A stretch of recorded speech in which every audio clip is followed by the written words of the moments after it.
Boa noite, meus queridos, a graça e a paz do Senhor Jesus.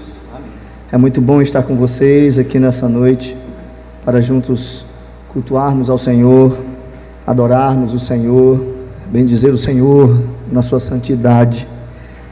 Você que está em casa também, participando, assistindo essa transmissão, gostaria de pedir que todos nós, nesse momento, nos concentrássemos no que nós iremos fazer. Agora é a hora de nós estudarmos uma porção da palavra do Senhor, meditarmos nela, aprendermos dela. Vamos fazer isso, queridos, abrindo o livro de Deuteronômio, capítulo de número 5. Nós vamos ler os versículos 6 e 7. O livro de Deuteronômio é o quinto livro da Bíblia no Antigo Testamento. Você vai encontrar esse livro, se sua Bíblia for revista e atualizada, lá pelas páginas 250, por aí. Capítulo 5, versículos 6 e 7, que diz assim a palavra do Senhor: Eu sou o Senhor, teu Deus, que te tirei do Egito, da casa da servidão. Não terás outros deuses diante de mim. Vamos repetir todos juntos esse texto? Eu sou o Senhor teu Deus, que te tirei da terra do Egito, da casa da servidão. Não terás outros deuses diante de mim. Vamos ter mais uma palavra de oração nesse momento? Senhor Deus, somos gratos pela tua palavra que acabamos de ler e pedimos que o Espírito Santo nos ilumine o entendimento para que aprendamos o que a tua palavra nos ensina nessa noite. Derrama sobre nós a tua graça, é o que te pedimos em nome de Jesus. Amém.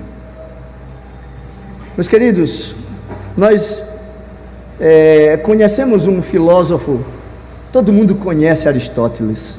Quem nunca leu nada dele já ouviu falar de Aristóteles. Aristóteles foi o conselheiro de Alexandre o Grande, aquele que é considerado o maior conquistador da Macedônia. Aristóteles era uma pessoa muito benquista, porque a forma em que ele transmitia alguns ensinamentos era bem detalhada. Aristóteles, em um determinado momento nos seus escritos, ele afirmou que existe um primeiro motor. Essa frase é bem interessante, porque ele está falando acerca da pessoa de Deus. Ele disse: existe um primeiro motor que move tudo sem ser movido por absolutamente nada. Ele disse que esse ser é aquele que a tudo condiciona sem ser condicionado a nada. Ele é aquele que é a causa de tudo sem ser causado por absolutamente nada. Ele chama esse ser de Theos, que é a palavra grega para o nome de Deus. E Deus será o assunto dessa noite. Os versículos que nós lemos vai tratar sobre isso. E é interessante a gente pensar que um homem que, embora nos seus escritos abrangesse apenas o conhecimento filosófico, o argumento das coisas, para entender as coisas, chegasse à conclusão que existia um ser que move todas as coisas, um ser que condiciona todas as coisas, e um ser que é a causa de todas as coisas. Vejam que no estudo de um homem, há mais de 1000 anos atrás, nós encontramos num cientista a ideia do Theos, a ideia do Deus, a ideia do Senhor. No texto que nós lemos, queridos, nós vamos ver esse Deus dando uma ordem direta, que envolve amor, que envolve comunhão, que envolve relacionamento com Ele. Na forma mais simples, aqui nós vamos encontrar esse amor de Deus sendo chamado de monoteísmo, a crença que só existe um único Deus. Nós vamos aprender, dentro do contexto que Moisés passa para nós, além do monoteísmo, a crença em um único Deus, o teísmo, que é a crença que esse Deus único é o Deus Yahvé. É o Senhor, o soberano, o Deus do povo de Israel, o libertador do povo, aquele que exige adoração e amor exclusivos e que não compartilha essa sua glória, essa sua deidade com absolutamente ninguém. Não sei se vocês lembram, mas no texto anterior nós falamos sobre a importância da lei de Deus, e que essa lei havia sido dada ao povo de Israel para que eles aprendessem e guardassem essa lei antes de entrar na terra prometida. Eu não sei se vocês lembram, mas naquela oportunidade, na semana passada, nós vimos que a lei do Senhor é para nós uma ordem estabelecida como base para a nossa fé. A lei do Senhor, ela é uma força de atuação uniforme que determina e regula os acontecimentos da vida de um cristão, da vida daquele que serve a Deus.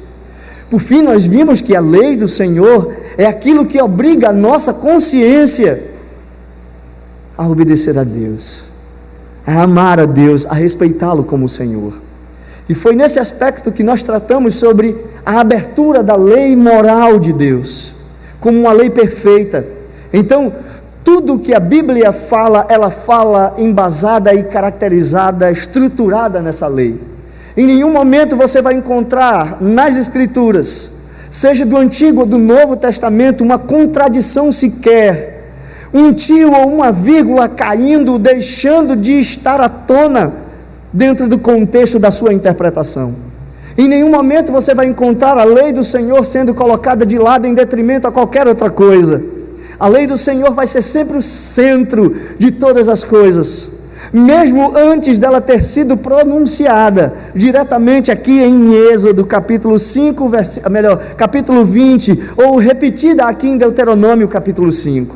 Você vai ver que a lei do Senhor, ela está muito antes de todas as coisas, que os mandamentos do Senhor estão já desde o ato da criação do Senhor, do homem e da mulher ao colocá-lo no jardim. Nós vamos falar sobre isso essa noite.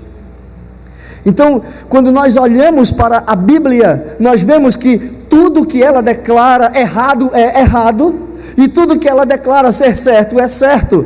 Se ela declara tudo isso, e se ela diz isso por meio dos mandamentos, nós devemos obedecê-la, nós devemos fazer o que a Bíblia diz. Queridos, hoje nós podemos ver que esse discurso de Moisés, ele é tão atual quanto foi nos dias em que ele foi anunciado para o povo, porque ele mostra para nós como nós devemos viver no presente, diante do nosso Deus, de maneira que o agrade. Deus nos mostra como nós podemos ser leais a Ele, como nós podemos devotar a nossa gratidão, a nossa honra e o nosso louvor a Ele. Deus não nos deixa a nossa própria sorte para realizarmos culto, para fazermos nada para Ele, sem que Ele diga quais são esses princípios. Deus nos revelou toda a sua santa palavra. Então o nosso objetivo nessa noite será o de mostrar que, algumas coisinhas nós iremos mostrar. Primeiro, que à luz das Escrituras e dos nossos símbolos de fé, nós temos uma lei moral que nos leva para a vida. E embora a lei seja uma lei para condenação, e a lei mostra o nosso pecado, fazendo com que nós entendamos a morte, e porque ela nos condena, essa lei é uma lei que aponta para a vida em Cristo Jesus. Segundo, nós vamos saber que Deus, aquele que falou com Adão, que deu a Adão uma lei, na forma de um pacto, o pacto das obras, lá no Éden, pelo qual Deus deu não só a Adão, mas a toda a sua posteridade, uma obediência pessoal, inteira, exata e perpétua, como diz nos nossos símbolos de fé. Nessa lei, Ele prometeu, sob condição de cumpri-la, a vida para Adão. Mas nessa mesma lei, Ele ameaçou com a morte se fosse violada. Ele dotou Adão com poder e capacidade de guardá-la. Adão tinha toda e a necessidade, ele tinha toda a capacidade de guardar e de obedecer essa lei. Nós vamos encontrar isso lá na seção 1ª do capítulo 19 da Confissão de Fé de Westminster. Em terceiro lugar, queridos, nós vamos saber que agora, esta lei, depois da queda de Adão, continuou a ser uma lei perfeita, uma norma justa, e como tal ela foi entregue no Monte Sinai em 10 mandamentos, dos quais nós veremos o primeiro nesta noite. E é isso que eu quero tratar com vocês como tema para nós, o primeiro mandamento. E é interessante pararmos para pensar nesse primeiro mandamento, numa pergunta que deveríamos fazer sempre que olhamos para esse texto: como nós podemos saber a forma correta de honrar a Deus? Quem ensina para nós essas verdades é o primeiro mandamento. Como nós podemos saber a forma correta de adorar a Deus? E eu trabalharei em 3 pontos dentro desse contexto do primeiro mandamento, pensando nessa pergunta: como nós podemos saber a forma correta de honrar a Deus, olhando para o mandamento? O primeiro ponto é esse: reconhecendo Yahvé como verdadeiro Deus. Olha o que diz o versículo 7: eu sou o Senhor teu Deus, que te tirei do Egito, da casa da servidão. Na semana passada nós falamos de 3 coisas importantes ditas aqui. Primeiro, que Deus é o Senhor. Segundo, que Ele é o teu Deus. Terceiro, que foi Ele quem nos tirou do Egito, da casa da servidão, da escravidão do Egito, simbolizando a escravidão do pecado. Esse reconhecimento, queridos, é a base estrutural do mandamento. Perceba que essa introdução ao mandamento é importantíssima para que a gente comece a olhar para o mandamento já com alguns cuidados especiais. Reconhecer começa com o conhecimento. Vejam, eu sou o Senhor, é isso que ele começa dizendo. Ele se apresenta mais uma vez, e essa apresentação envolve o conhecimento daquele que está do outro lado, ouvindo aquele que está se apresentando. Eu sou o Senhor, e não só isso, eu sou o teu Deus, que te tirei do Egito, da casa da servidão. Então nós percebemos aqui nesse texto uma necessidade fundamental para nós entendermos como honrar a Deus em primeira instância, conhecendo-o na sua essência, porque Ele se revelou para nós.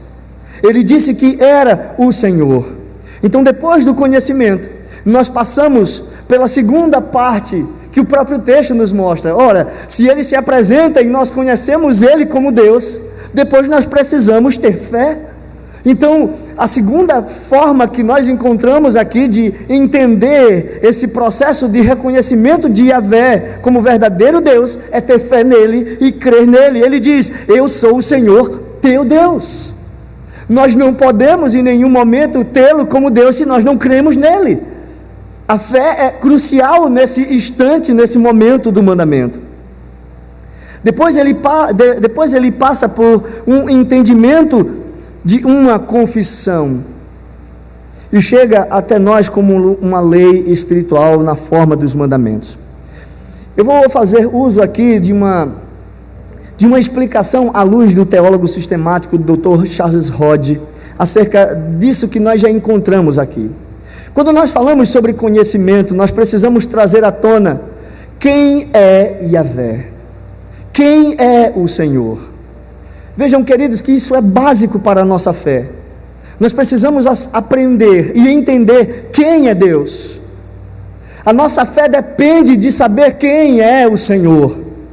Quando nós conhecemos esse Senhor, sim, nós passamos a entender o primeiro mandamento na sua inteireza, quando ele diz: não farás para ti imagem de escultura, não terás outros deuses diante de mim. Quando ele apresenta como o Senhor, quando nós o conhecemos de fato, passamos a entender esse primeiro mandamento. E esse mandamento trata do conhecimento de Deus nos seus atributos. E infelizmente nós vivemos dias em que os cristãos não conhecem os atributos de Deus. Os atributos de Deus são discutidos na sua superficialidade. Nós não trabalhamos o entendimento profundo dos atributos de Deus, do conhecimento dele, da sua relação com o mundo. Nós conhecemos Deus como Criador, mas não entendemos essencialmente isso. O Deus preservador e governante de todo o universo. Ora Deus é Senhor, mas ora Ele parece que deixa Satanás fazer uma cirandinha, ou então Satanás parece que em alguns momentos tem mais poder do que Deus. E aí nós precisamos ter medo de palavras de maldição que alguns dizem, nós precisamos ter medo de mal olhado, nós precisamos ter medo de algumas coisas, porque Deus em alguns momentos Ele deixa de ser Deus, por causa da nossa teologia barata, da nossa teologia fraca, do nosso conhecimento raso acerca de Deus.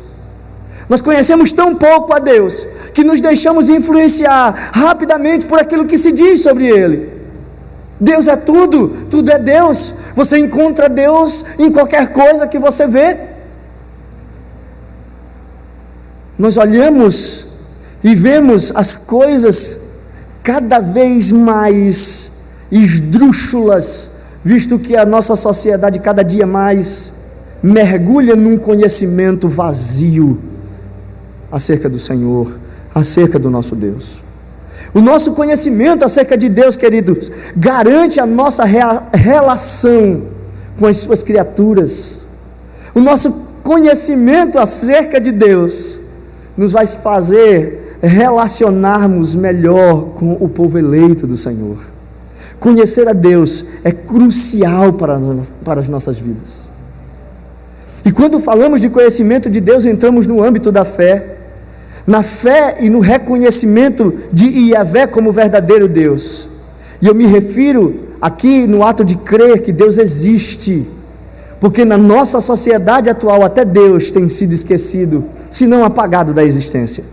Para muitos, Deus não existe. Para muitos, inclusive, que se declaram religiosos, como muitas seitas por aí que nós encontramos, o Espírito Santo é uma força ativa de Deus. Há uma unicidade. Deus não é três, Deus é só um. Jesus é só um reflexo de Deus. O Espírito Santo é uma força ativa do Senhor. Os nossos conceitos têm sido deturpados no que diz respeito às Escrituras e no conhecimento do Senhor. A declaração da Bíblia, da palavra de Deus, é que nós somos criaturas e Ele é o Senhor, e nós devemos crer nisso. Quando falamos sobre a confissão, nós passamos a entender que, mesmo que nós conheçamos Deus, e que nós venhamos ter fé nele, essa fé ela não pode ser guardada de maneira secreta no nosso coração. Guardar o conhecimento de Deus em nosso coração escondido não é suficiente, porque a nossa fé deve ser mantida publicamente naquele que é único e verdadeiro Deus, e que sobre todas as circunstâncias não nos abandona em nenhum momento. Uma observação importante precisa ser feita aqui. A confissão ela não deve ser feita apenas de lábios, ela não deve apenas repetir um credo. Eu creio em Deus. Sim, até o diabo crê. Jesus disse isso. Os demônios creem e estremecem. Eles sabem que Deus existe. Os demônios, Satanás, sabe da existência do Senhor e do Criador, mas essa declaração de lábios não quer dizer absolutamente nada. A confissão, ela é acompanhada de atos apropriados daqueles que dizem amar e reconhecer e crer nesse Senhor como seu Salvador. Então conhecer a Deus envolve isso, queridos. Esses atos apropriados de culto público, por exemplo, ou de culto particular, numa vida particular, através de louvor, adoração, oração, ações de graça. Isso é confissão. E por fim, a lei e o conhecimento de Deus, ela traz para nós esse âmbito, esse aspecto espiritual, porque ela é portadora do selo do Espírito Santo. Sendo assim, a lei do Senhor é santa, a lei do Senhor é justa, a lei do Senhor é boa. O reconhecimento de Yahvé como nosso Deus envolve um constante senso de sua presença por meio da sua palavra e da sua lei dita. Um senso da majestade, da bondade, da providência de Deus em nosso meio. Além de mostrar para nós a nossa dependência, além de mostrar para nós a nossa responsabilidade e obrigação para com Ele. Então vemos que a essência desse mandamento, melhor, dos 4 primeiros mandamentos, vão conter o nosso dever para com esse Deus. E a essência desses 4 mandamentos, porque aí eu não posso separar apenas o primeiro mandamento, porque todos os 4 vão falar da mesma coisa. A essência desses 4 mandamentos, principalmente o primeiro, é amar o Senhor nosso Deus, de todo o nosso coração, de toda a nossa alma, de todo o nosso entendimento, com todas as nossas forças, para a glória do Senhor. O amor é o requerimento de Deus. O amor requer conhecimento, fé, confissão e lei. É isso que o amor representa para nós. Então nós podemos e nós devemos conhecer a esse Deus como Senhor. Eu não sei se vocês já leram aqui o livro O Peregrino, de John Bunyan. É um livro excepcional. Se você não leu, você não sabe o que está perdendo. Embora minha esposa diz que ele é o livro para fazer Rebeca dormir, porque toda vez que eu começo a ler ela dorme, de fato, né? Mas é um livro fantástico. No livro O Peregrino, John Bunyan conta a história de cristão, e ele entendeu muito bem essa parte do amor. Se você olhar a vida de cristão relatada por John Bunyan, você vai ver a história de um homem que abandonou a sua casa, abandonou a sua família, abandonou tudo para viver a esperança e o amor a Deus em busca da cidade celestial. Ele conheceu a Deus, ele creu em Deus, ele teve fé em Deus, ele confessou a sua fé publicamente, e ele entendeu a importância de obedecer e de satisfazer a Deus durante a sua caminhada.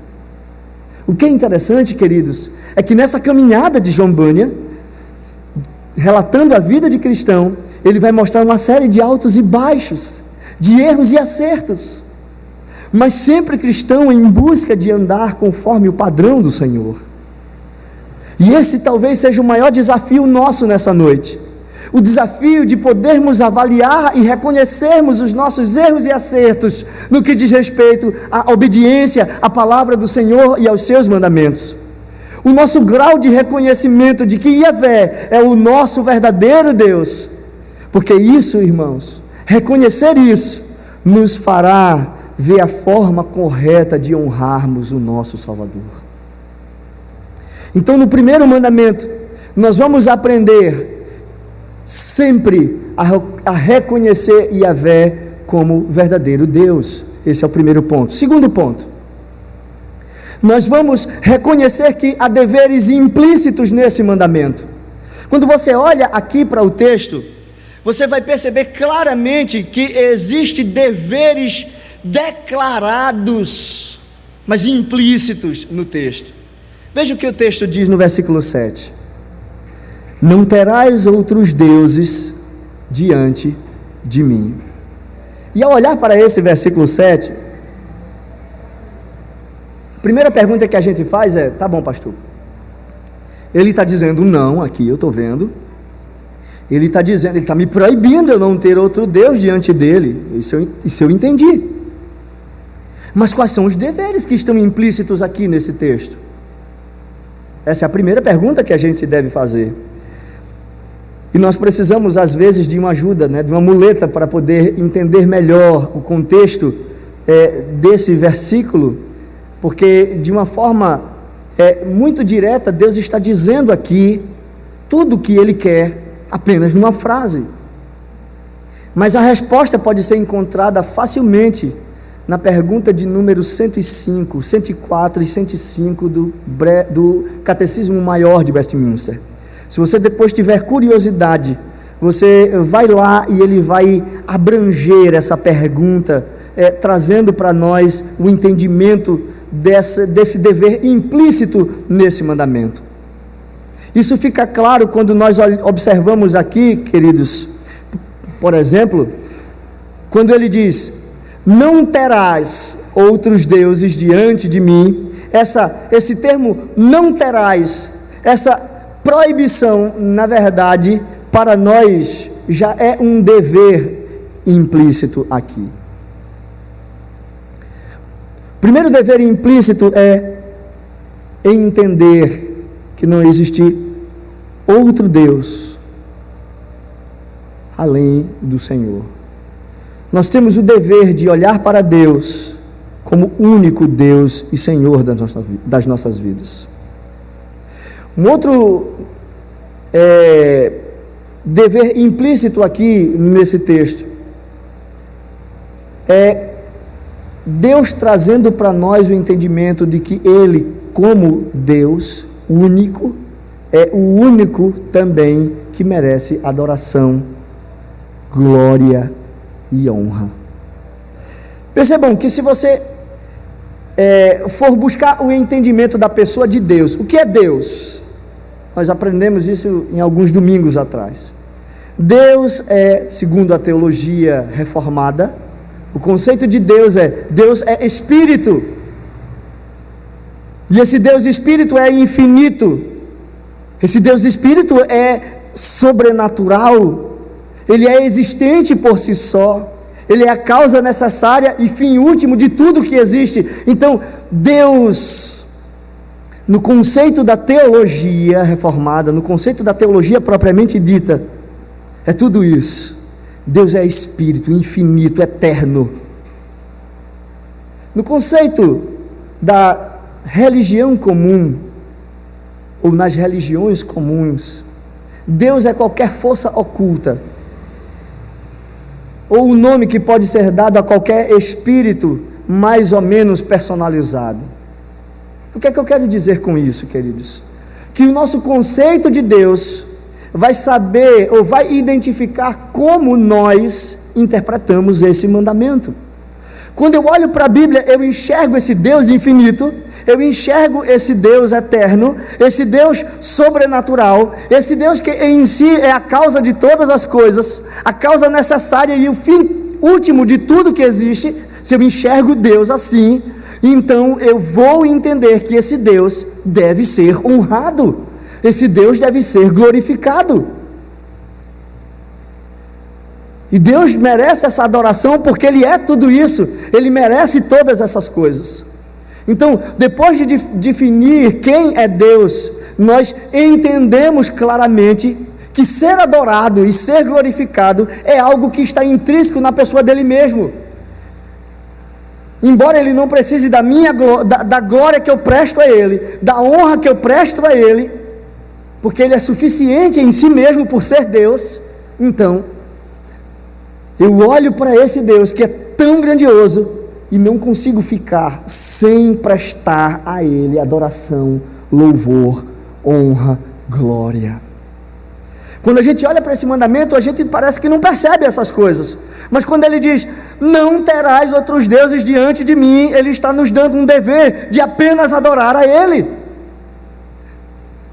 de olhar para Ele como sendo esse único Deus que merece essa adoração. É o mínimo que aqueles que creem nele podem fazer. A pergunta número 2 que a gente pode fazer aqui, e aí é para entender a essência do mandamento, então se eu tenho que adorar esse Deus, eu tenho que glorificar esse Deus, como eu faço isso? E essa é a essência de todo o mandamento.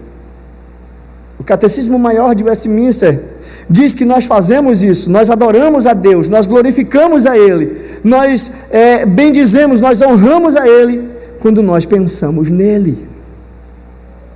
Pensar em Deus, meditar nele, lembrar de Deus, é uma forma de nós glorificarmos o seu nome e de adorá-lo. Porque parece que a gente não entra nesse entendimento, mas quando nós não pensamos nele, nós estamos pensando em outra coisa. Quando nós não meditamos nele, nossa mente está divagando por outras terras, por outros caminhos. Quando nós não lembramos dele, nós lembramos de outras coisas, e sejam elas boas, más. Nós precisamos entender que adorar e glorificar a Deus não é só estar aqui no culto abrindo a boca e dizendo glória a Deus, aleluia. Isso não é. Isso é apenas uma confissão feita de boca para fora. É óbvio que sai do coração de muitos, e eu entendo isso, e honra a Deus quando algum irmão se propõe a fazê-lo. Mas a ideia principal de honrar a Deus é entender que os nossos pensamentos diariamente devem estar centrados no Senhor. É isso que ensina esse mandamento. Não ter outros deuses diante do Senhor, é meditar nele, é lembrar dele o tempo todo. É ter Deus em alta conta. Porque quando nós não temos Deus em alta conta, quem está na alta conta talvez seja a digníssima esposa. E aí quem é mais importante, Deus ou a esposa? Ou é o chefe que a gente precisa bajular para tentar alcançar aquele cargo que a gente quer e precisa se aproximar dele? Onde nós deveríamos ter alta conta pelo Senhor, aquele que nos dá o lugar que Ele já pré-estabeleceu antes mesmo da gente existir. Queridos, às vezes nós deixamos de ter alta conta em Deus para termos alta conta com os homens. E esse primeiro mandamento, ele trata sobre a questão da idolatria, e ele vai falar sobre isso, e a gente nem percebe que conceitos de idolatria estão sendo praticados por cada um de nós, mas a gente só acha que católico romano é idólatra, porque segue santos, veneram anjos, santos, dias e etc., Maria e tudo mais. Muitos cristãos que professam fé no Senhor vivem uma vida idólatra, porque não conhecem o primeiro mandamento. Quando nós honramos a Deus, e o que é honrar, queridos? Você sabe o que é honra? O que é prestar honra? Entra numa sessão judicial que você sabe o que é honra. Numa sessão judicial ninguém chega atrasado. Alguém chega atrasado numa sessão judicial? Para o juiz atender? Só me diga, por favor. Chega? Não chega. Porque todo mundo honra aquela pessoa que está ali. Alguém fala sem a permissão dele? Do juiz? Não. Porque o respeito é tão grande que até para falar o pessoal fica assim, né? Querendo dar um sinal, por favor, presta atenção, quero dizer. E só fala se ele permitir. E aí a gente diz: Senhor, eu te amo acima de todas as coisas, não terás outros deuses diante de mim. Mas quando se fala de honrar a Deus, nós não respeitamos nem a hora de entrarmos na presença dele. Nós tratamos esse Deus que deveria ser honrado, respeitado, muito mais que qualquer juiz, como um homem qualquer. Não é nem como juiz, mas como um homem qualquer. Eu entro na casa de Deus a hora que eu quero. Não importa se o culto já começou. Dá licença aí, estou chegando. O mandamento nos ensina princípios básicos de honra ao nosso Deus. Quando o proferimos, ou melhor, quando preferimos Deus em lugar de qualquer outra coisa, parece besteira, mas é isso que o mandamento está nos ensinando. Nós glorificamos a Deus quando nós preferimos Deus em lugar de qualquer outra coisa. E eu não vou fazer essa pergunta não, porque eu sei que vocês vão ficar talvez com a consciência pesada aqui. Eu acho que eu não vou conseguir, queridos, fazer essa exposição apenas hoje, tá? Então eu vou falar uma parte e nós concluímos esse primeiro mandamento na próxima semana, porque ele precisa ser falado e eu gostaria de falá-lo completamente. Queridos, nós demonstramos o quanto nós preferimos a Deus na nossa vida diária. A igreja hoje é um reflexo de quanto nós honramos a Deus. A igreja de hoje é um reflexo de quanto nós preferimos a Deus do que qualquer outra coisa. É lamentável ver que nós estamos debaixo da frase do Gandhi: eu venero o vosso Cristo, mas não o vosso cristianismo. Sabe por quê? Porque nós não honramos o Senhor que nós proferimos crer. Nós glorificamos a Deus quando o amamos. E queridos, o amor, gente, o amor é algo sublime. Nós olhamos Paulo falando isso na primeira carta aos Coríntios, no capítulo 13. Paz é uma coisa fantástica que ele fala acerca do amor. Amar a Deus não é amar uma pessoa qualquer como nós escolhemos, porque ele diz que nós devemos amá-lo acima de todas as coisas. Quando nós desejamos, quando nós o tememos, você já parou para pensar se realmente nós tememos a Deus? Será que a gente teme mesmo a Deus? Será? Será que a gente tem de fato temor de Deus, queridos? Será que a gente consegue imaginar Deus lá como o povo de Israel viu, diante do monte, o céu enegrecido, a terra tremendo, o monte fumegando, e Deus falando com o povo as suas palavras? Será que nós tememos a esse Deus? Ao Deus que não existia absolutamente nada, disse: haja luz, e houve luz. E ele disse para que todas as coisas que nós vemos hoje viessem à existência, e tudo veio à existência. Nós tememos a esse Deus? Será que nós tememos de fato a esse Deus? Não terás outros deuses diante de mim, implica em temor a Deus. Porque qualquer coisa que eu coloco no lugar de Deus, implica eu não ter nenhum temor com o que Ele disse e me proibiu de fazer. Quando nós cremos nele, quando nós confiamos nele, quando nós esperamos nele. Esperar é uma coisa tão difícil, né, irmãos? Nós não gostamos de esperar. A gente não quer esperar para crescer.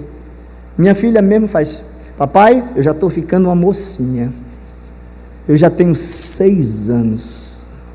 Eu disse: que bom, minha filha, que você tem 6 anos, aproveite os seus 6 anos, porque ele vai passar. Não, mas eu quero virar logo uma mocinha. A gente tem pressa para crescer, a gente tem pressa para casar, a gente tem pressa para fazer coisas, mas eu não vejo ninguém com pressa de buscar a Deus.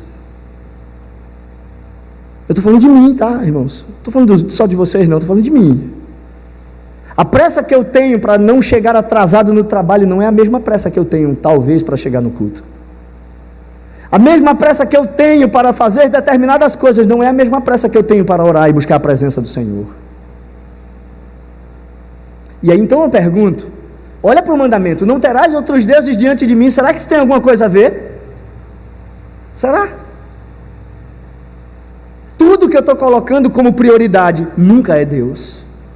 Tudo que eu estou colocando como ser essencial nunca é a pessoa de Deus. Então, quando nós desejamos a Deus, quando nós nos alegramos nele, por ele ser um Deus zeloso, quando clamamos por ele, quando lhe damos louvor e ações de graça, quando lhe prestamos obediência, tudo isso implica em glorificar a Deus e em adoração. Quando nós nos submetemos à sua vontade com todo o nosso ser, em agradá-lo, em todas as coisas, além de termos cuidado para não lhe entristecer. Pronto, agora aqui é que quebrou tudo, né? Será que a gente tem cuidado para não entristecer Deus? Será que a gente fica pensando, olha, eu hoje, Senhor, vou tentar me esforçar, eu vou fazer de tudo para não te entristecer, para não te ofender, para caminhar humildemente contigo. Mas rapaz, só precisa o café da manhã começar, acabou-se. Muitos de nós nem oramos em gratidão ao Senhor pelo pão que está sobre nossa mesa. Jesus nos ensinou, queridos, um dever implícito lá em Mateus. Se você pegar lá no capítulo 22 de Mateus, no versículo 37 e 38, Jesus disse que amar a Deus não é algo que nós devemos escolher fazer. Amar a Deus é uma ordem que deve ser obedecida. Abra, por favor. Eu sei que vocês ficaram aí olhando para mim, então vamos para o texto. Mateus capítulo 22, versículos 37 e 38. Jesus estava aqui ensinando sobre o grande mandamento. Versículo 37, Jesus respondeu àqueles que o questionavam: amarás o Senhor teu Deus. Isso é um pedido, irmãos? Isso é uma escolha aqui? Ou isso é uma ordem? Uma ordem, não é? Amarás o Senhor teu Deus de todo o teu coração, de toda a tua alma e de todo o teu entendimento. Esse é o primeiro e grande mandamento.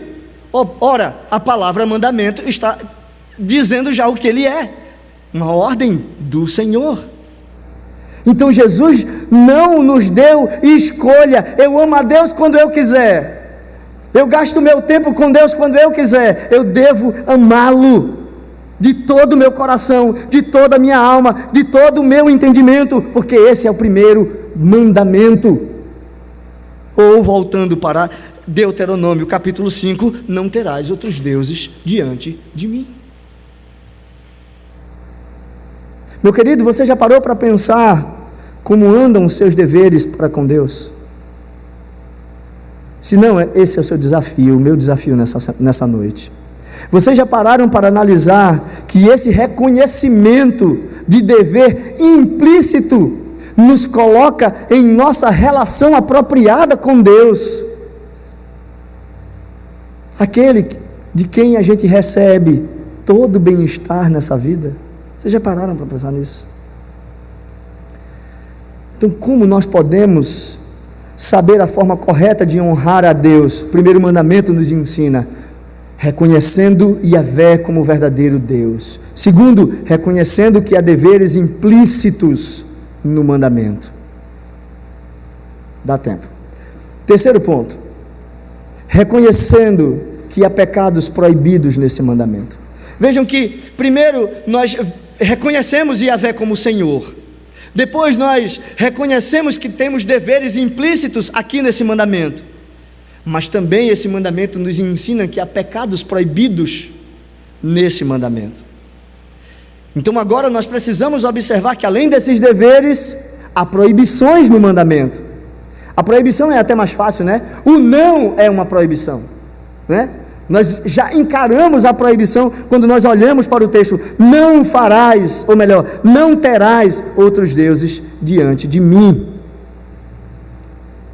Essa é a maior proibição contida nesse mandamento. Se você parar para pensar, a proibição maior desse mandamento é contra o ateísmo. Vejam, negar a existência de Deus é algo proibido para nós. O Salmo 19 mostra isso. Nós olhamos para a criação e nós vemos um Deus que fez os céus, a terra e tudo que nele há. O mandamento nos proíbe negar a existência de um Deus. E esse ato tão tolo nos leva a perceber como a sociedade de hoje tem vivido. Pois hoje nós divinizamos o nada no lugar do nosso Criador. Quando nós, digo nós, as pessoas dizem, Deus não existe, essas pessoas estão divinizando o nada, o contra Deus, o ateísmo, o contra-ateísmo. Eles estão sendo contra Deus. Então eles estão divinizando alguma outra coisa. Então, ao olhar para o mandamento, se eu divinizo qualquer outra coisa que não o Yahvé, eu estou quebrando o mandamento. Este ato é tão tolo, irmãos, porque divinizar qualquer outra coisa no lugar do Criador é atitude de tolo. Nós vemos aqui uma forma de idolatria do nada. E idolatria é um pecado contido nesse mandamento. E o que é idolatria? Idolatria, pastor, é ter ou adorar mais de um Deus, ou um Deus que não é o Deus verdadeiro. Muito bem. Ou também adorar outro Deus que esteja associado com a pessoa de Deus, como Israel fez com o bezerro de ouro. Se você ler o texto, você vai ver que o termo lá está em caixa alta, porque eles achavam que aquele bezerro era o Senhor que os tirou da terra do Egito. Eles compararam Deus com um animal. Enfim, tudo que está dentro das nossas obrigações nesse mandamento e que não são observados, são pecados proibidos. Veja, tudo que Deus nos obriga a fazer, o que eu falei no ponto anterior, que Deus nos obriga a amá-lo, respeitá-lo, honrá-lo, pensar nele. Toda vez que nós não observamos essas nossas obrigações, esses nossos deveres, nós também estamos cometendo um pecado. Nós caímos nos pecados proibidos desse mandamento. Por exemplo, nós temos o dever de ter Deus em estima, em honra e em respeito. Então, não ter Deus em estima, em honra e em respeito é pecado contra o mandamento. Ser faltoso ou omitir, negligenciar qualquer dever nos leva à quebra desse mandamento. Queridos, pecar contra Deus ou observar esse mandamento entendendo que há pecados proibidos aqui é estudar minuciosamente as Escrituras. Por exemplo, às vezes nós queremos especular acerca de Deus. Eu quero conhecer algo a mais acerca de Deus, e aí a gente começa a divagar em investigações afoitas, curiosas, acerca dos segredos de Deus, da profundidade de Deus, e a busca por essas profundidades vão além daquilo que Deus nos deu como revelação máxima, porque Deus nos deu o suficiente para nós crermos nele como Senhor de nossas vidas. Especular além do que Deus deixou é querer entrar em campo minado, e aí nós acabamos pecando contra o Senhor, porque nós não sabemos o limite do conhecimento que Deus nos dá. Paulo fala isso lá na carta aos Romanos, quando ele diz: ó profundidade da riqueza e da sabedoria, quem conhecerá os teus desígnios? Ninguém. Se o próprio Paulo, um homem estudioso das Escrituras, disse que não há possibilidade de percebermos isso, ou então Isaías, quando disse: Senhor, os teus pensamentos são mais altos do que os meus pensamentos, e as tuas obras, as tuas mãos mais poderosas ainda. Quem sou eu para especular por que Deus escolhe alguém e não escolhe outro, como muitos querem fazer? Ah, Deus é mau, Deus é ruim, porque como é que ele pega uma pessoa e diz que vai mandar essa pessoa para o inferno, e outra pessoa ele vai mandar para o céu? A gente quer especular a pessoa de Deus, como se a gente fosse bom e tivéssemos capacidade de olhar até para nós mesmos, para saber que nós deveríamos merecer o céu. Se a gente olhar para as Escrituras de maneira superficial, a gente vai perceber que todo mundo deveria ir para o inferno. Todos nós deveríamos ir para o inferno, porque é isso que nós merecemos como miseráveis pecadores que somos. Mas a graça de Deus em Cristo Jesus foi de separar um povo para mostrar o quanto Ele é bom, porque todos mereciam o inferno, mas por sua bondade Ele vai lá e tira alguns do inferno. E Deus é ruim. E Deus é ruim. Percebe? O quanto nossa especulação acerca de Deus é pecado em alguns momentos. Agir de maneira mórbida com relação às coisas de Deus. Queridos, a gente não tem percebido isso, mas às vezes nós nos afastamos das coisas de Deus e prestamos a nossa adoração do nosso jeito, mórbidos, e não achamos que estamos fazendo nada contra Deus. São muitas coisas que nós poderíamos pontuar como sendo pecado contra esse mandamento, mas isso nos leva, essas que nós já falamos, nos leva a uma pergunta para nós encerrarmos aqui, irmãos. Olhando para tudo isso que eu falei, me diga quem de nós aqui tem capacidade de cumprir tudo isso? Quem de nós? Eu vou começar por mim, tá? Eu não tenho. Eu não tenho condição de obedecer perfeitamente todas essas exigências, porque eu sou pecador. Eu nasci em pecado. Em pecado me gerou a minha mãe.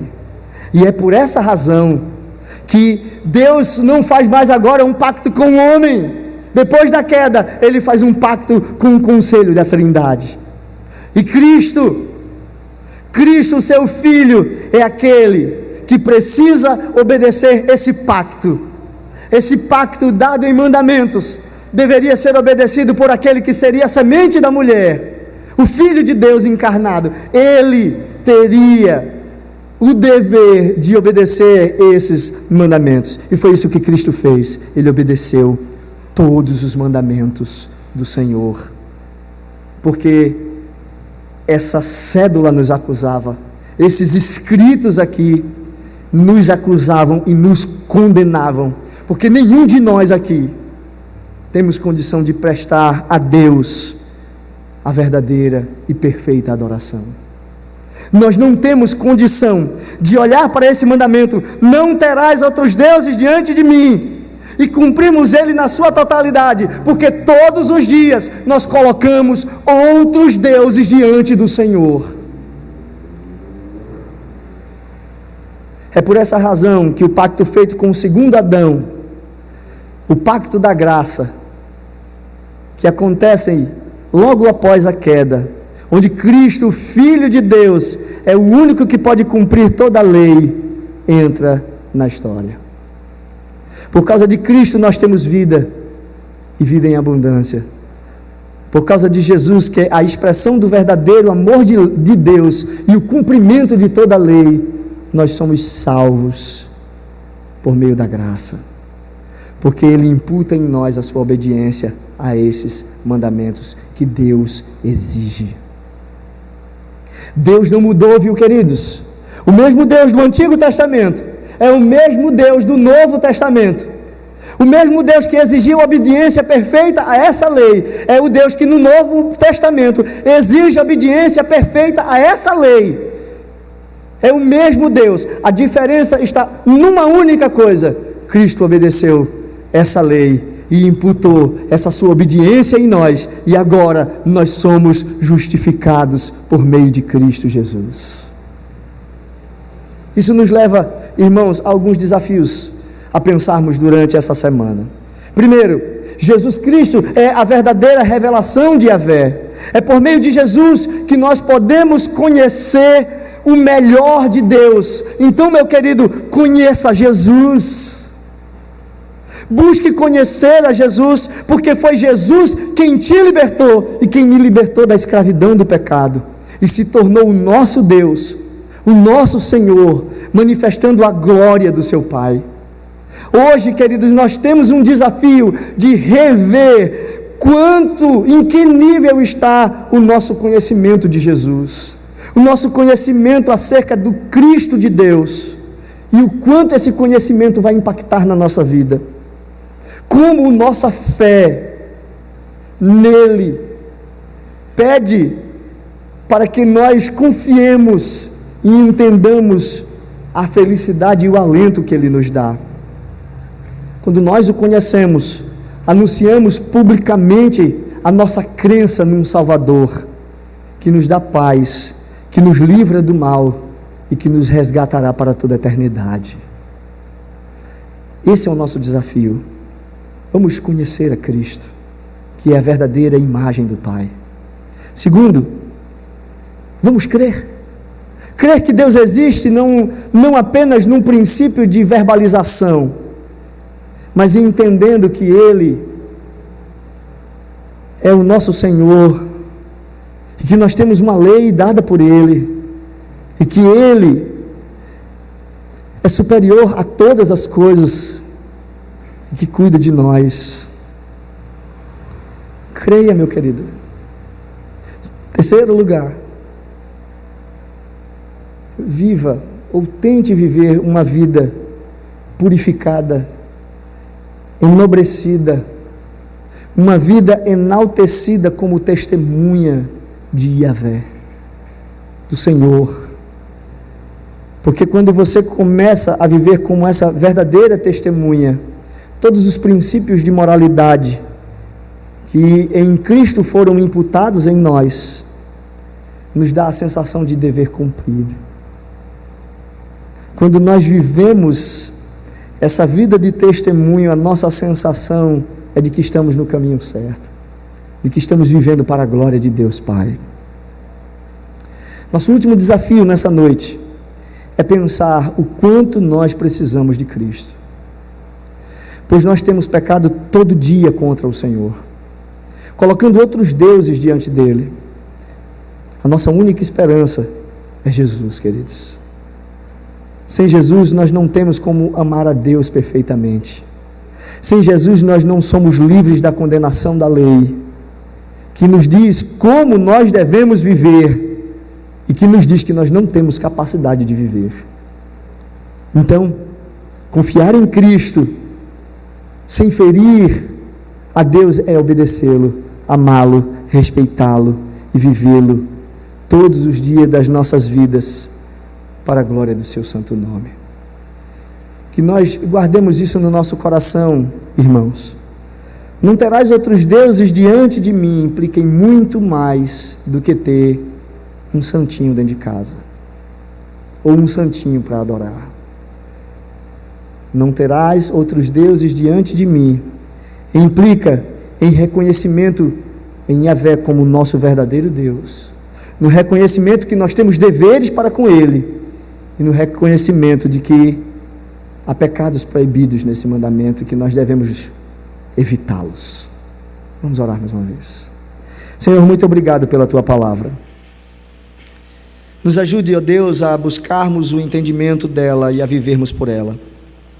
Sabemos o quanto nós precisamos conhecer o Senhor e quanto nossa vida depende de Ti. Ajuda-nos nisso. É o que Te pedimos em nome de Jesus. Amém. Meus irmãos, agora nós vamos ter o nosso momento de Santa Ceia. Então, eu vou descer aí abaixo e nós estaremos tendo esse momento junto com vocês.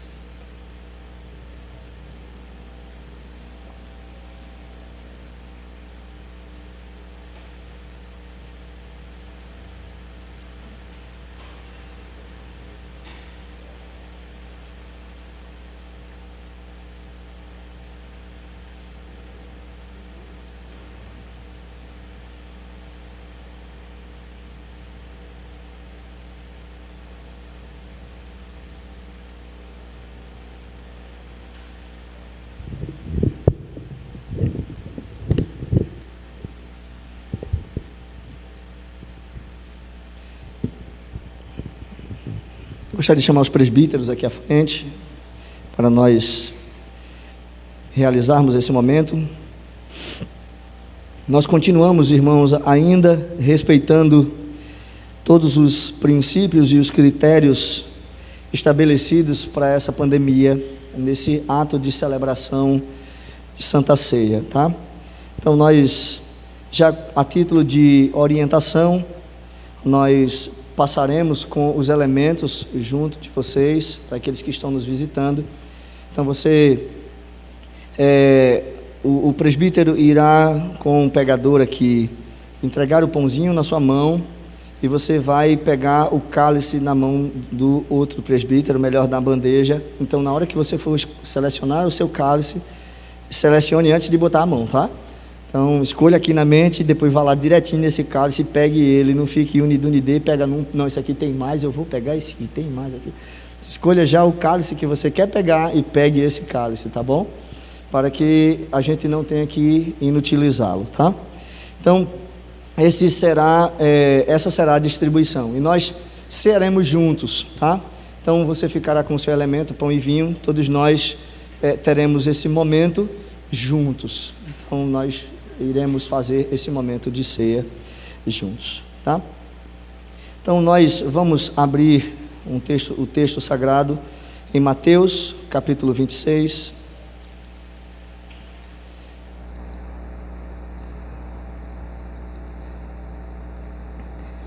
Leremos o versículo 26 em diante,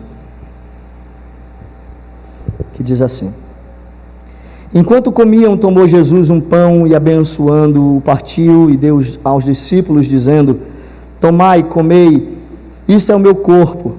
A seguir, tomou um cálice e, tendo dado graças, o deu aos discípulos, dizendo: Bebei dele todos, porque isto é o meu sangue, o sangue da nova aliança, derramado em favor de muitos para a remissão de pecados. E digo-vos que desta hora em diante não beberei deste fruto da videira, até aquele dia em que hei de beber novo convosco no reino de meu Pai. E tendo cantado o hino, saíram para o Monte das Oliveiras. Meus queridos, nós olhamos para esse momento, essa celebração de Jesus, um ato de renovação de aliança. E é interessante nós pararmos para observar o que Jesus está dizendo aqui. Primeiro, Jesus não está desfazendo a aliança anterior. Ele está estabelecendo um pacto diferenciado no que diz respeito à sua execução, mas não no que diz respeito àquilo que ele simbolizava. Porque antes, o pacto era feito com sangue. E vejam que Jesus está agora utilizando o vinho como sendo o símbolo do seu próprio sangue. E por que Jesus está dizendo isso? Porque agora ele está anunciando a sua morte, e por estar anunciando a sua morte, ele está dizendo que o sangue do Cordeiro que havia sido anunciado lá no Antigo Testamento era o dele, o verdadeiro Cordeiro de Deus que tira o pecado do mundo. Esse sangue seria derramado de uma vez por todas, e por isso não haveria mais nenhuma necessidade que o povo voltasse a derramar sangue novamente, para que o perdão dos pecados, ou o pecado do povo fosse perdoado. Agora ele estaria numa ação única, de dar a sua vida e derramar o seu próprio sangue, para remir os pecados do povo, simbolizado aqui nesse ato, quando ele diz: a seguir tomou um cálice, tendo dado graça, o deu aos discípulos, dizendo: bebei dele todos, porque isto é o meu sangue, o sangue da nova aliança, derramado em favor de muitos para remissão de pecados.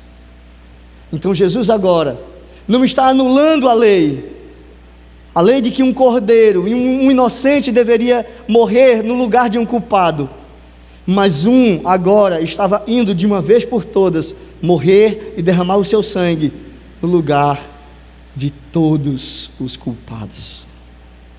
Depois nós vemos que ele também fala do pão, porque o cordeiro além de ser degolado, imolado e queimado, ele deveria também ir acompanhado de pão asmo, que simbolizava aquele momento amargo que o povo passou lá na terra do Egito. E não só isso, vejam que o cordeiro também era comido, e era interessante ele dizer exatamente isso. Enquanto comiam, Jesus tomou um pão e abençoando partiu e deu aos discípulos e disse: comei, isso é o meu corpo. Então a gente percebe aqui que a aliança não está sendo quebrada, mas uma forma nova está sendo estabelecida. Antes cruenta, com sangue de animal, e agora com o sangue do Filho de Deus, simbolizado através do vinho, e com a carne do Filho de Deus, que foi moído pelas nossas pisaduras, através do pão.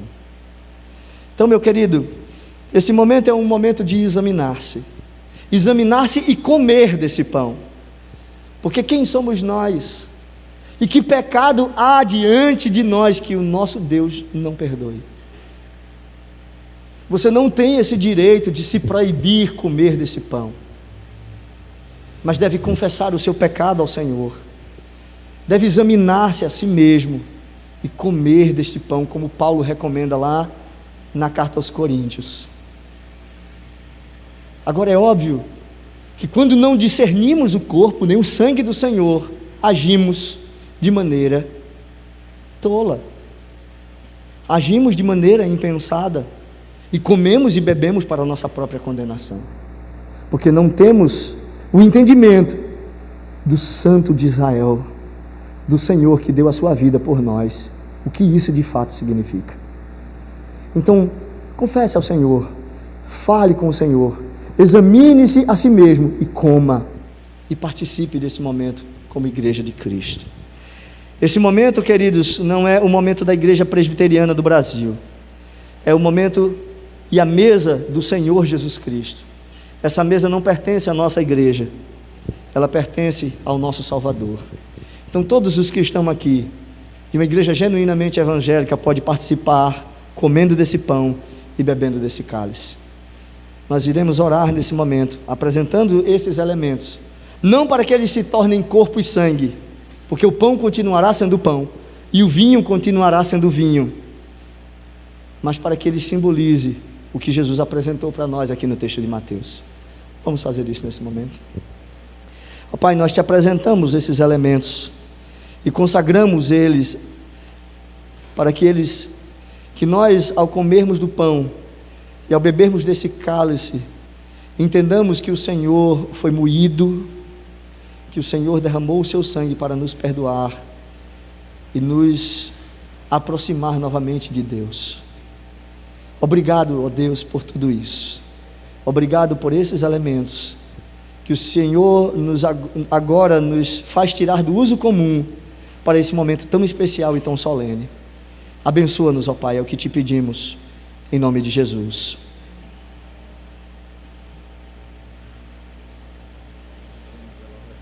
Oi? Eita, mesmo.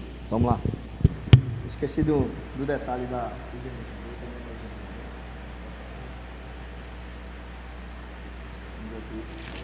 Eu vou tirar aqui para você.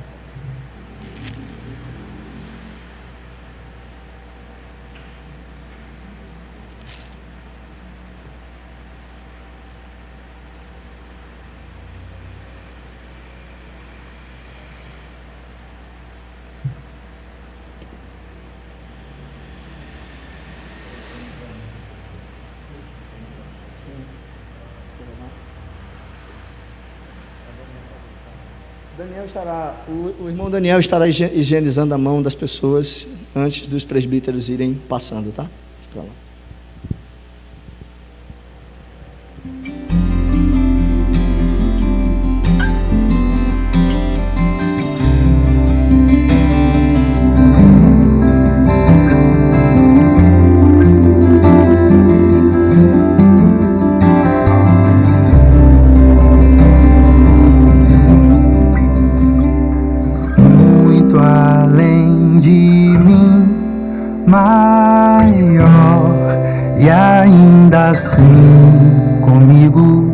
Teu amor insiste até o fim, me diz por onde ir, e mesmo quando a noite vem,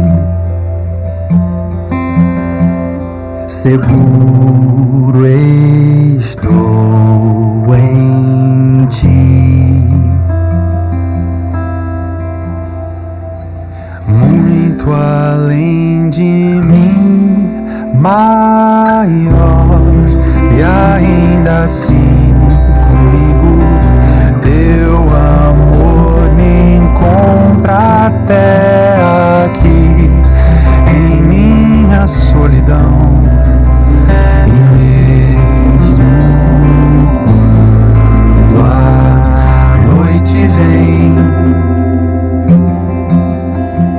meu canto sobe a ti.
Disse Jesus: tomai e comei, isso é o meu corpo, que foi partido por vós. Fazei isso em memória de mim.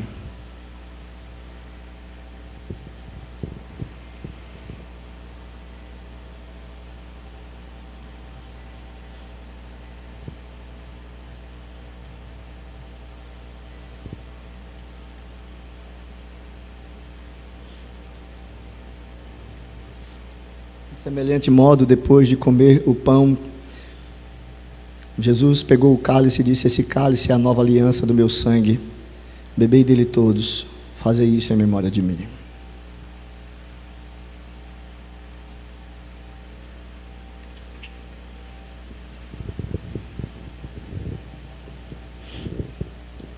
Irmãos, ficou alguém sem pegar o pão e beber do cálice? Não, né? Esqueci de perguntar antes, né? Vamos orar? Vamos ficar todos de pé?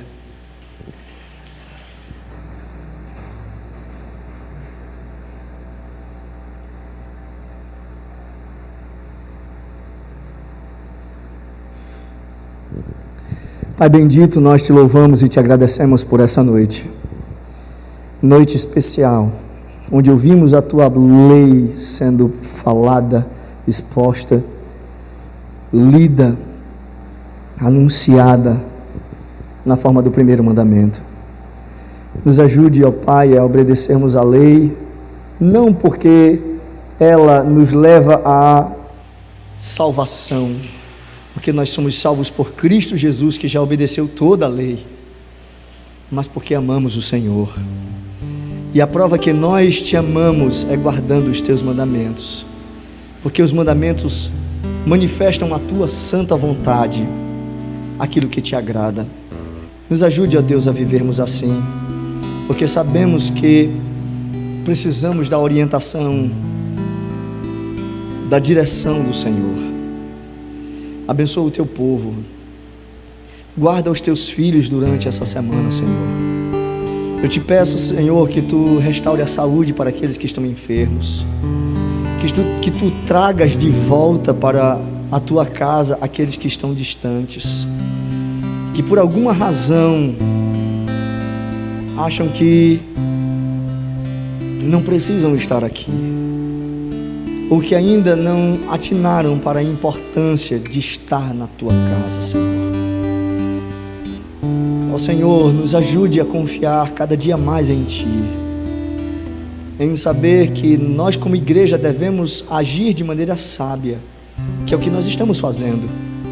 Nós estamos respeitando todo o decreto como estabelecido pelos nossos governantes, mas também entendemos que nós temos o dever de cultuar o Senhor, o dever de prestar culto ao Senhor, de estar na tua casa. Senhor, nos ajude a termos entendimento da importância disso, para o nosso próprio bem e para a glória do teu santo nome. Não deixe, ó Deus, que haja esfriamento nos corações dos irmãos, da igreja do Senhor espalhada pelo mundo por causa dessa pandemia, mas que ela seja um referencial de fortalecimento da fé de cada um deles. Nós te pedimos, ó Pai, que os nossos irmãos tenham uma semana de paz, pensando no que nós falamos nessa noite, como nós podemos honrar o nosso Deus, olhando para o primeiro mandamento, nos lembrando de reverenciar-te como Senhor e Salvador, como o único Deus em nossas vidas, como aquele que coloca diante de nós deveres, e que quando não obedecemos a esses deveres, nós pecamos contra o Senhor. Ajuda-nos, ó Pai, a olhar para Ti e Te amar, e Te respeitar, e desejar o Senhor, porque esse é o fundamento principal da nossa fé,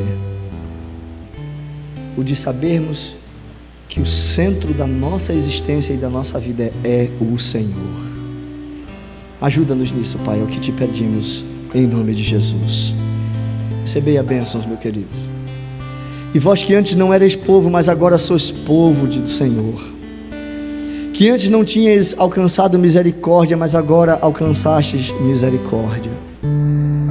Que o Senhor vos abençoe e vos guarde, que o Senhor faça resplandecer o seu rosto sobre vós e tenha misericórdia de vós, que o Senhor sobre vós levante o seu rosto e vos dê a paz, hoje e para todo sempre, meus amados irmãos.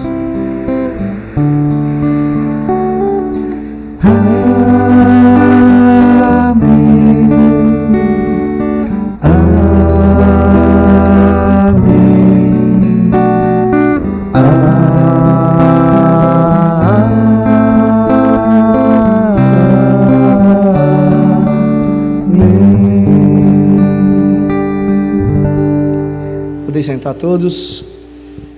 Obrigado a todos que estão nos assistindo. Deus abençoe a vida de vocês, que vocês tenham uma semana de paz. A vocês, meus irmãos, que Deus conceda a graça e uma boa semana na presença do Senhor. Nós nos encontramos na próxima quarta-feira. Nós iniciamos nessa quarta-feira anterior o estudo sobre o livro do Apocalipse. E está sendo bem interessante, porque nós já começamos com uma boa discussão sobre o livro, e nós estaremos estudando agora, nas quartas-feiras, o livro de Apocalipse. Nós terminamos, na verdade nós não terminamos o assunto sobre lei e graça, mas como nós estamos fazendo a exposição do livro de Deuteronômio, e ele vai ser um trabalho que alcança isso que nós estávamos estudando, então nós já migramos para o livro do Apocalipse no Novo Testamento. Então, se você tiver interesse em participar do nosso grupo de estudo, nós estaremos aguardando você na quarta-feira pelo Meet. Então, Eu colocarei lá o link no grupo da igreja. Você acessa o grupo e entra na reunião para nós estudarmos juntos a palavra do Senhor. Mais algum recado, presbítero? Não, né? O conselho, irmãos, estará reunido amanhã. Eu peço que os irmãos estejam em oração, porque nós estaremos discutindo sobre o nosso retorno, o retorno das nossas atividades e algumas outras coisas. Espero que a reunião seja bem tranquila, que nós possamos resolver tudo com tranquilidade, como tem sido, né? O Senhor tem sido gracioso conosco. Então eu peço que os irmãos estejam orando para que a bênção do Senhor esteja sobre a vida desses irmãos no conselho da igreja, tá bom? Deus abençoe vocês, uma boa semana, um abraço e até lá.